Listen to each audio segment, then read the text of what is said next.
the concussion helmets, we had a discussion on that. They're not concussion prevention helmets, but they do help in preventing concussions. So I want to make that clear.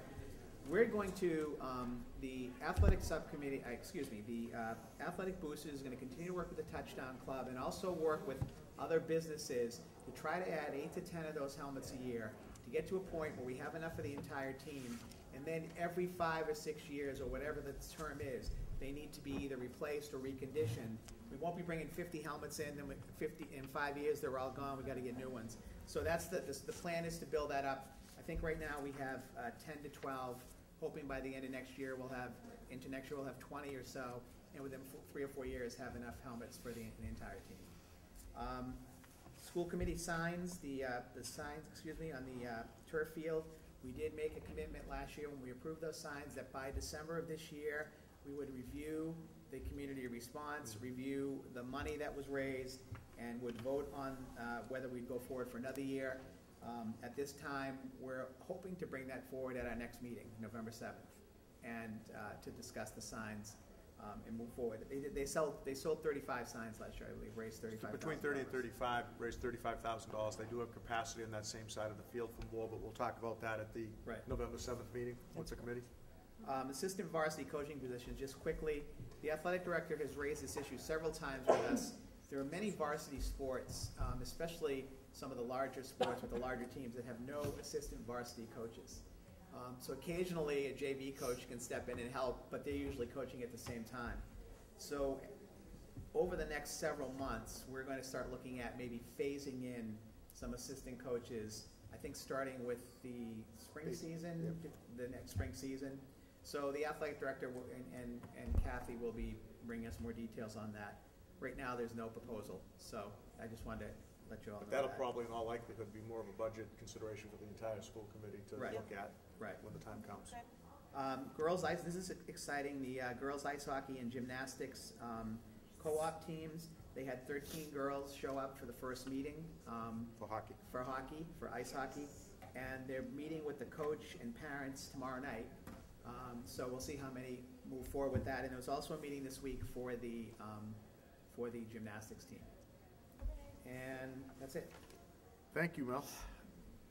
Okay, so we have an updated subcommittee schedule. The athletic subcommittee will meet on November 15th, the evaluation subcommittee November 15th, and the policy subcommittee on November 16th.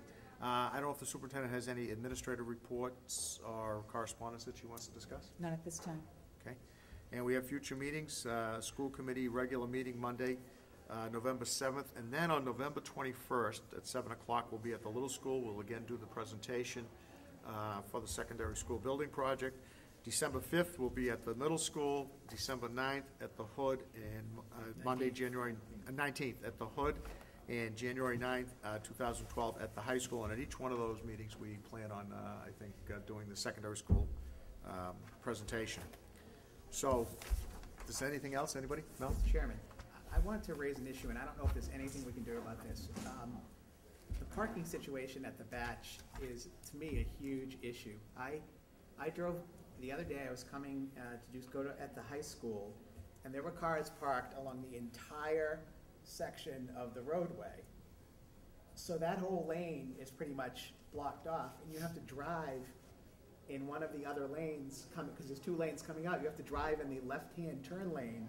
Now, you're driving slow. There's not a likelihood of an accident, but I just think that that's and I'm not blaming the Batch School because they have no place to park, but I think it's a hazardous situation, and I just don't know what we can do, but I don't think it's a good situation that we have there right now, and I'm concerned that somebody is going to get hurt at some point because of those cars being Have we addressed that at all? Do we have anything working towards a plan for parking over here? We're exploring some temporary solutions, but we do not have a long-term plan in place to expand, and they need expansion for their parking. Okay. Well, maybe that's something we need to put on an agenda for an update as to what maybe even the temporary plan is. Yeah, because it's just, every once in a while you see a few cars there, but I don't know, maybe you had a meeting going on or something, but it was along the entire I've seen it the road. I've seen it. It was I think it was maybe close to your dismissal time or a little bit before your dismissal time. I don't quite remember. I was going to something at the high school, so I don't quite remember.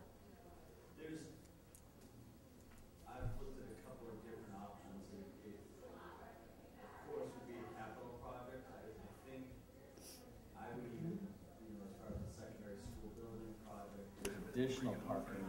I don't know if it's in the best place to support the bachelor school parking, but it is something to keep thinking about, what you want to be able to do. Well, there may be some potential shot on that design that we saw to allocate some spaces. I mean, I'm not sure how many. What about those 100 spots? If we flip the softball field with 100 spots and get close to the match, and we can use that during the day.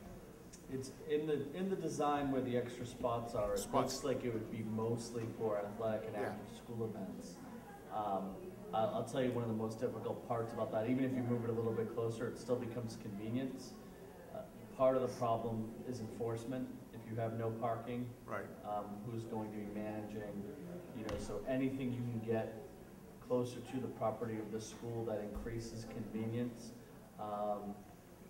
has the greatest chance to have an impact on avoiding the situation that you're talking about. I guess I'm surprised that, I don't know, is that a public, I'm surprised the police haven't come along there at some point and said, you gotta move all these cars, because it's just not, it's not good. Anyway, Well, I all know right. there's no immediate answer, but I think we need to, I can tell you that Sean and I have had some preliminary conversations. Carl and I have also had similar conversations, and maybe when we bring the two possibilities together, we can provide some additional spaces, but it will be a capital improvement project. right, So we'll get on it for a future agenda. yep, All right. okay, good, Okay, thanks. anything else? I have a motion to adjourn. I make a motion to adjourn, maybe we can run out to Best Buy and Jerry can get an iPad. I think I broke It's the gonna- one I was It's using. gonna close in 10 minutes. I don't know if Oh, that's right, we don't have time. I'm gonna have to give him my credit card. I second the. We have a second, we have a motion and a second. Motion by Mel and a second by Karen. All those in favor of adjourning, say aye. Aye. Aye. Opposed, none. I loved watching you. I had use it that upside thing. down. I know, you. And when I turned it, it was still. Cut work. Is stuff on